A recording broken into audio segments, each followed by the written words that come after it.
Hello दोस्तों, हम आज के वीडियो में बात करेंगे क्लास 9th का चैप्टर नंबर 1 संख्या पद्धति। संख्या पद्धति संख्या पद्धति में प्रश्नावली नंबर 1.1 शुरू करने से पहले हम उसका कुछ परिचय भी जान लें, क्योंकि हमें आगे सवाल बनाने में कोई दिक्कत ना हो। सबसे पहले हम देखेंगे, सबसे पहला हमारा है प्राकृतिक संख्या। प्राकृतिक संख्या किसे कहते हैं? इसे इंग्लिश में कहते हैं नेचुरल नंबर्स। इसे n से हम डिनोट करते हैं। प्राकृतिक संख्या किसे कहते हैं? तो हम कहेंगे वे संख्या जो 1 से शुरू होती है और अनंत तक जाती है, उसे हम प्राकृतिक संख्या कहते हैं। या ऐसे भी कह सकते हैं, किसी भी संख्या को गिनते हैं, जितना भी अंक आता है उसी को हम प्राकृतिक संख्या कहते हैं। जैसे किसी भी चीज को गिनेंगे तो उसमें 1 2 3 या 5 रहेगा या 10 रहेगा, तो गिनेंगे सबसे पहले एक ही से न गिनेंगे, तो 1 2 3 4 5 6, इसी को हम प्राकृतिक संख्या कहते हैं। अब हमारा दूसरे नंबर पर पूर्ण संख्या, इसे इंग्लिश में कहते हैं होल नंबर्स। इसे हम W से डिनोट करते हैं। इसका परिभाषा होगा, यह संख्या 0 से शुरू होता है और अनंत तक जाता है। जैसे 0 1 2 3 4 5 6। उसके बाद से हमारा है तीसरे नंबर पर, इसे इंग्लिश में कहते हैं इंटीजर। इसे हम Z से डिनोट करते हैं। पूर्ण जो 0 के दाएं तरफ 1 2 3 4 प्लस में रहता है और बाईं तरफ 1 2 3 4 सब माइनस में रहता है। उसके बाद से हमारा है परिमेय संख्या, रियल नंबर्स। इसे हम Q से डिनोट करते हैं। इसका परिभाषा होगा, वे संख्या जो P/Q के रूप में लिखा जा सके। P/Q के रूप में लिखा जा सके, जहां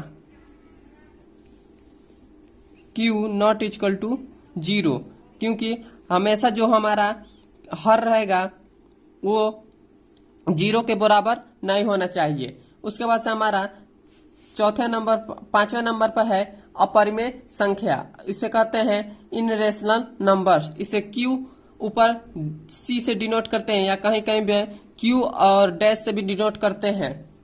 हमारा अपरिमेय संख्या किसे कहते हैं? वे संख्या जो P/Q के रूप में ना हो, जो P/Q के रूप में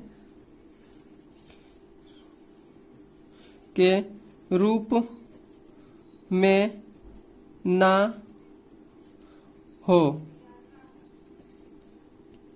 जो P/Q के रूप में ना हो उसे हम अपरिमेय संख्या कहते हैं। इसका उदाहरण होगा √3, √5, ऐसे करके बहुत सारे हो सकते हैं। और उसके बाद से हमारा है 6वें नंबर पर वास्तविक संख्या। वास्तविक संख्या को इंग्लिश में कहते हैं रियल नंबर्स। इसे हम R से डिनोट करते हैं।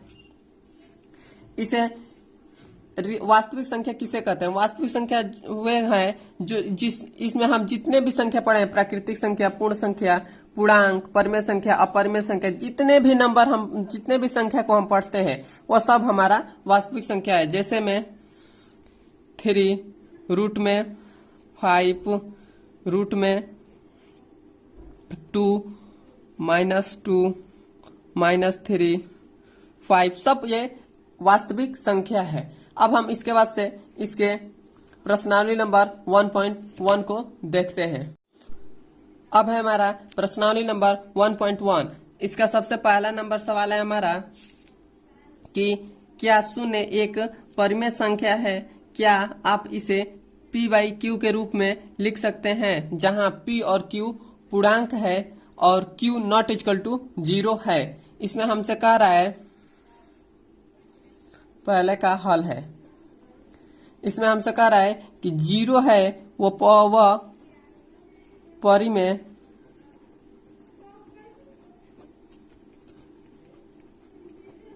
संख्या है।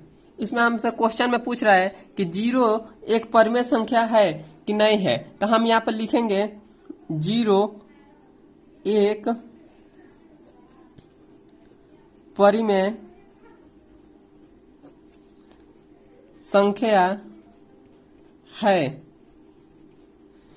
और जीरो हमारा क्यों परिमेय संख्या है? क्योंकि हम यहाँ पर जीरो के बटा में एक हम लिख सकते हैं और हमारा परिमेय संख्या होता है P बाई क्यू, जो क्यू हमेशा जीरो नहीं हो सकता है, उसके अलावा और कोई भी संख्या हो सकता है। तो हमारा क्यू की जगह पर एक है, जीरो नहीं है, तो यह हमारा परिमेय संख्या होगा।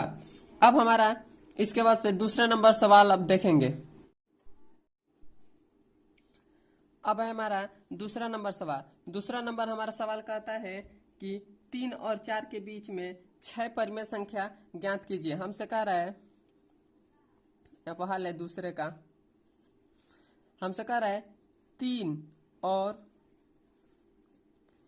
4 के बीच 6 परिमेय संख्या ज्ञात कीजिए। हमसे क्वेश्चन में कह रहा है, दूसरा नंबर क्वेश्चन में, कि 3 और 4 के बीच में 6 परिमेय संख्या ज्ञात कीजिए। और हम जानते हैं कि किसी भी दो संख्या के बीच में अनंत परिमेय संख्या होती है। अब हमसे कह रहा है 3 और 4 के बीच में केवल 6 ही परिमेय संख्या ज्ञात करना है। तो 6 ही परिमेय संख्या ज्ञात करना है, तो हमसे 6 बोला है, तो हम क्या करेंगे, 6 में 1 जोड़ देंगे। तो यहाँ पर हो जाएगा 6 में 1 जोड़ेंगे तो हमारा हो जाए, यहाँ पर 1 जोड़ेंगे तो हमारा हो जाएगा 7 हो जाएगा। हमसे जितना भी संख्या कहेगा, 10 कहेगा तो उसमें 1 जोड़कर 11 से हम 11 बनाकर उसमें इसके 3 में अंश और हर में गुणा कर देंगे उतने से। तो हमसे कहा है, यहाँ 3 और 4 के बीच में कहा है, तो 3 में इसके बटे में 1 लिख सकते हैं और इसके अंश और हर में 7 से हम गुणा कर देंगे। इसके भी हमें अंश और हर में 7 से गुणा कर देंगे। 7 से गुणा करेंगे तो 7 त्रिका 21 और 7 एकने 7, और यहाँ पर करेंगे 7 चौको 28 और 7 एकने 7। अब उसके बाद हम क्या करेंगे, 21 के बाद आता है 22/7, उसके बाद से आता है 23/7, उसके बाद से 24/7, उसके बाद से 25/7, उसके बाद से 26/7, उसके बाद से 27/7। ये हो गया हमारा। अब हम इसको, ये हमारा हो गया 6 परिमेय संख्या। 3 और 4 के बीच में हमारा 6 परिमेय संख्या ज्ञात हो गया। अब हम इसके तीसरे नंबर सवाल पर चलते हैं। अब है हमारा तीसरा नंबर सवाल। तीसरा नंबर सवाल हमारा कहता है कि 3/5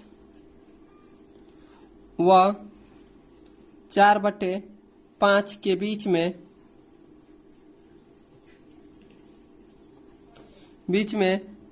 5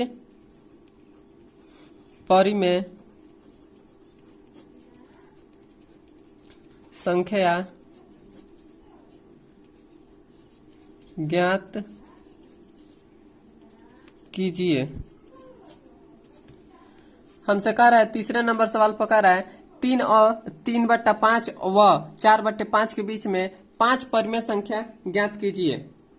तो हम जानते हैं कि हमसे जितना भी परिमेय संख्या ज्ञात करने के लिए कहेगा, हम उसमें 1 जोड़ देंगे। तो सबसे पहले हम 5 में 1 जोड़ देंगे, तो यह हमारा हो जाएगा 6। अब उसके बाद से इसका अब 3/5 के अंश और हर में गुणा कर देंगे। तो यहाँ पे लिखेंगे 3/5, इसके अंश और हर में गुणा कर देंगे 6 से। उसके बाद से यहाँ पर भी 4/5 में भी अंश और हर में गुणा कर देंगे 6 से। तो यह हो जाएगा 36 18 और 6×5 30। यहाँ हो जाएगा 6 चौको 24, 6×5 30।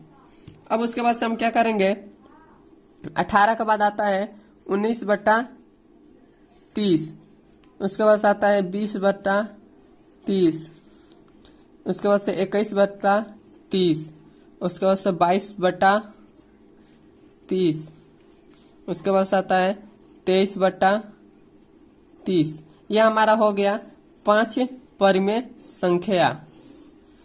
3/5 और 4/5 के बीच में ये 5 परिमेय संख्या हमारा ज्ञात हो गया। अब हम इसके बाद से इसके चौथे नंबर सवाल पर चलते हैं। अब है हमारा चौथा नंबर सवाल। चौथा नंबर हमारा सवाल कहता है कि प्रत्येक प्राकृतिक संख्या एक पूर्ण संख्या होती है। हमसे चौथा नंबर सवाल कह रहा है कि हमारा जो प्रत्येक प्राकृतिक संख्या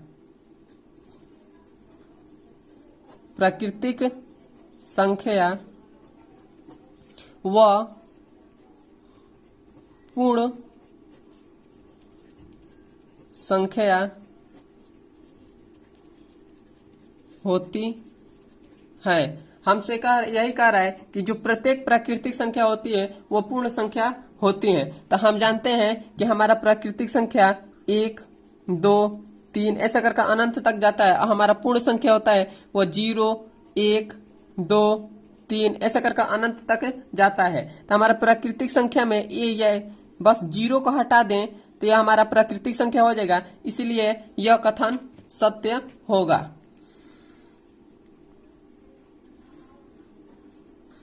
यह हमारा कथन सत्य है।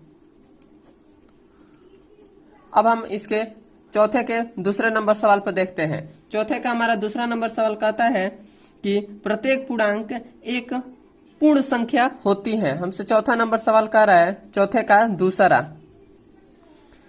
दूसरा कह रहा है कि पूर्णांक व पूर्ण संख्या होती है। हमसे कह रहा है कि जो हमारा पूर्णांक है वह पूर्ण संख्या होता है। तो हम जानते हैं कि हमारा पूर्णांक वह पूर्ण संख्या नहीं हो सकता है, क्योंकि हमारा पूर्णांक होता है वह माइनस में भी रहता है।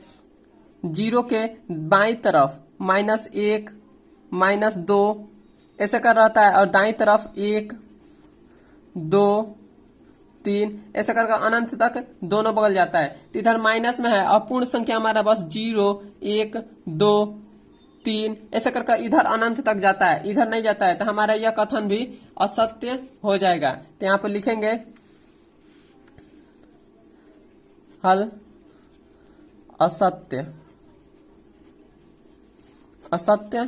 है। अब हमारा है इसका तीसरा नंबर सवाल। तीसरा नंबर सवाल कहता है कि प्रत्येक प्राकृतिक संख्या पूर्ण संख्या होती है।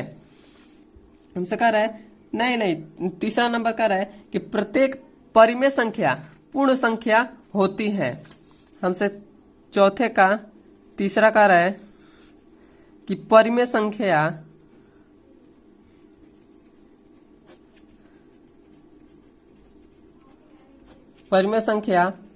व पूर्ण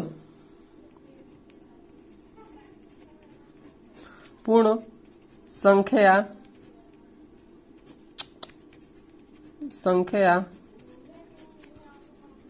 होती है। तो हम जानते हैं कि हमारा जो परिमेय संख्या होता है वो पूर्ण संख्या नहीं होता है, क्योंकि इसमें परिमेय संख्या हमारा p/q के रूप में होता है और पूर्णांक केवल 1, 2, 3, 4, 5 के रूप में होता है। इसलिए यह भी हमारा कथन असत्य हो जाएगा। हल लिखेंगे असत्य है। यदि कोई भी आपको सवाल समझ में नहीं आया है तो कमेंट में जरूर बताएं, और यदि आपको वीडियो अच्छा लगा तो वीडियो को लाइक और हमारे नए चैनल पर आए हैं तो एक बार सब्सक्राइब जरूर कर दें।